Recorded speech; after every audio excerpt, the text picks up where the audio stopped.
We're going to start our organic chemistry nomenclature lesson number 3 about branched hydrocarbons. Now these are fun. So take a look at these two hydrocarbons you see here. They both have 5 carbons in them. The one on the left does, and the one on the right both has 5 carbons in it, but you can tell that their structures are a little bit different. And so they actually will have different chemical properties, and we'll get into how this works and all this stuff later. But right now, we just want to focus on how we would name them. So the one on the left, is very normal. We would just name it pentane because there are 5 carbons in it, so we would name it pentane. But here we would name this one 2-methyl butane. Okay, and I think that's actually, we could just call it 2-methyl, or we could just call it methyl butane. So there is a special structural naming to it, and that's what I'm going to show you. So these two things are called structural isomers, and that means that they have the same molecular formula, but they have different arrangements.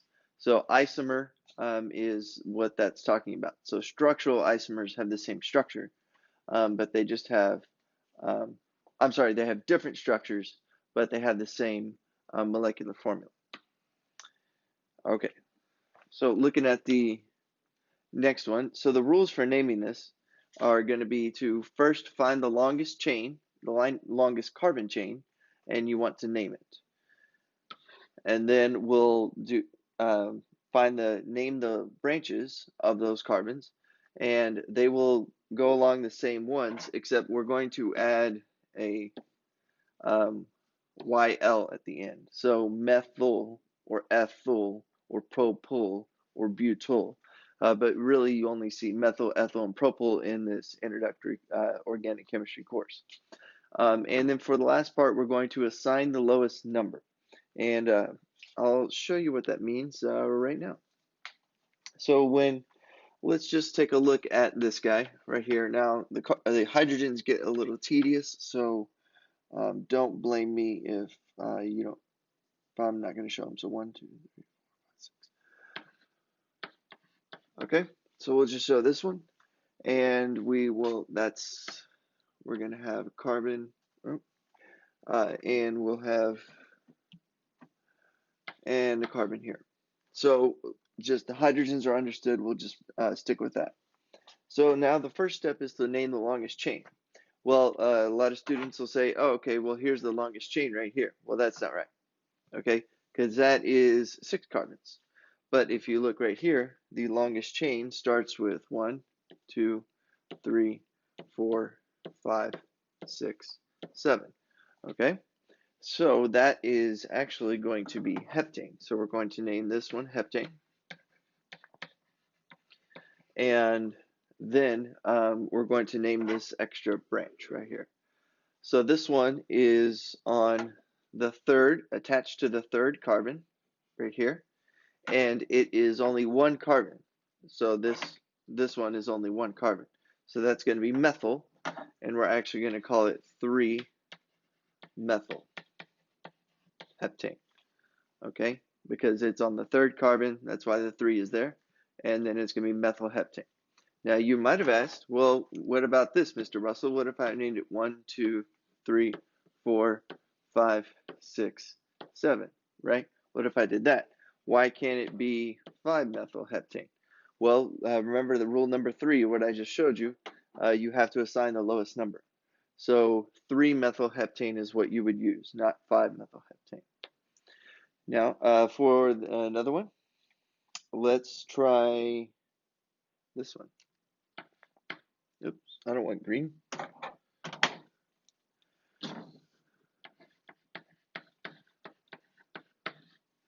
Okay, and we'll have here, and we'll have here. Okay, so this one's also a little interesting. So if we count the carbons, count your longest chain first. So we know we have 5 in a row. Okay, but let's see, let's do 1, 2, 3, 4, 5. okay, and then 1, 2, 3, 4, 5 the other way.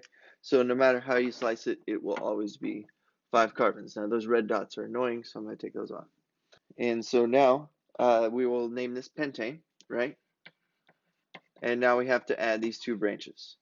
We have 2 branches this time, right here.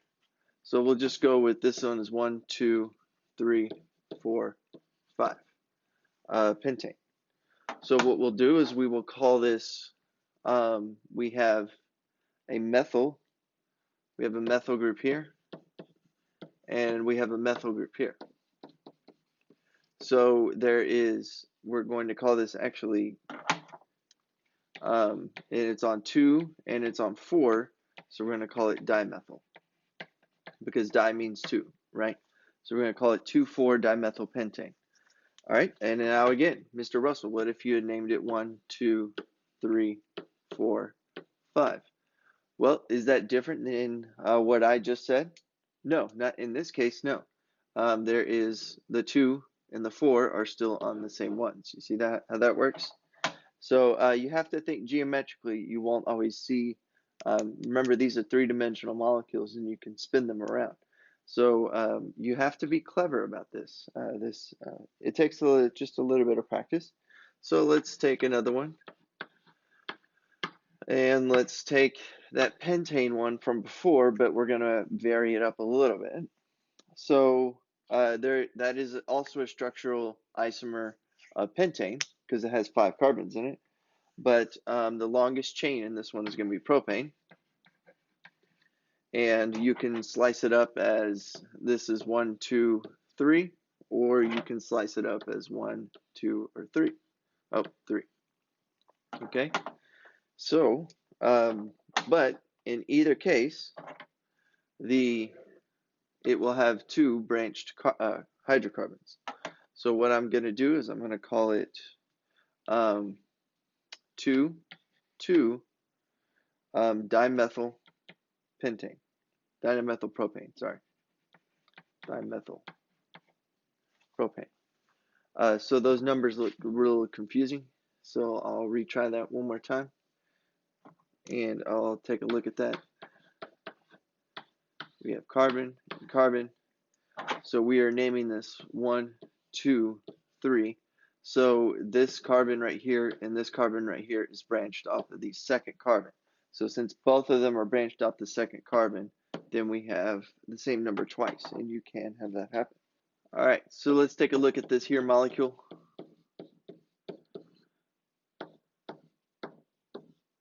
And we're going to call it hexane. And it is going to be 3-ethyl hexane, because that this group on top is an ethyl group. Okay, so I'm going to circle that. That's an ethyl group. So, and it's on the 3rd carbon, not the 4th carbon. We want to go by the lowest number. So our structural formula is going to look like this. I'm sorry, our condensed formula. So you're going to show that CH3 and then CH2, and then you will sometimes see this. You'll see a carbon here, and then you'll just see a line that will have CH2, CH3 right here, and then it will do CH2, CH2, CH3. Or there's another way to do it. Let's take a look at that one.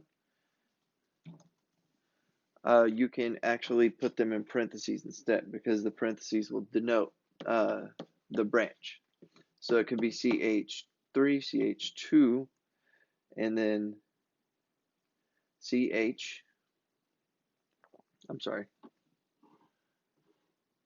yeah, CH, and then CH2, CH3, and then CH2, CH2, CH3. So this right here, it will denote that that branched form. So that denotes this part right here, and it also denotes the circled red part on top. Okay, and I think I left off the hydrogen on this part. So, okay, and well, let's see if I covered everything. Let's just do a couple of extra ones just for fun. Let's try to name some. Let's try to draw some instead. So we have 3,6-dimethyl octane. Now the easiest way to do this is you take that octane right there and just draw octane. So that's going to be 8 of them. That's 4, 5, 6, 7, 8. And then on the third one, you're going to put a methyl group. So that would be this one. It would be a CH3. And then on the sixth one, 1, 2, 3, 4, 5, 6. On the sixth one, you put another methyl group. It doesn't exactly matter the geometry, not until we get to bonding, and then that's a little bit different. But again, you would have to fill in all your hydrogens, and carbon always bonds 4 times, right? Right? Okay. So you'd have to fill in all these hydrogens as well, or else IB deducts a point. And one more. Let's go ahead and try to do some nonane, 4-ethyl nonane. 4-ethyl nonane. That it would be 9. So 1, 2, 3, 4, 5, 6, 7, 8, 9. On the fourth one, draw an ethyl group. So 1, 2, 3, 4. And then you've got that ethyl group. And one more time, you'll fill in those hydrogens. And that's going to be it. Have a great day.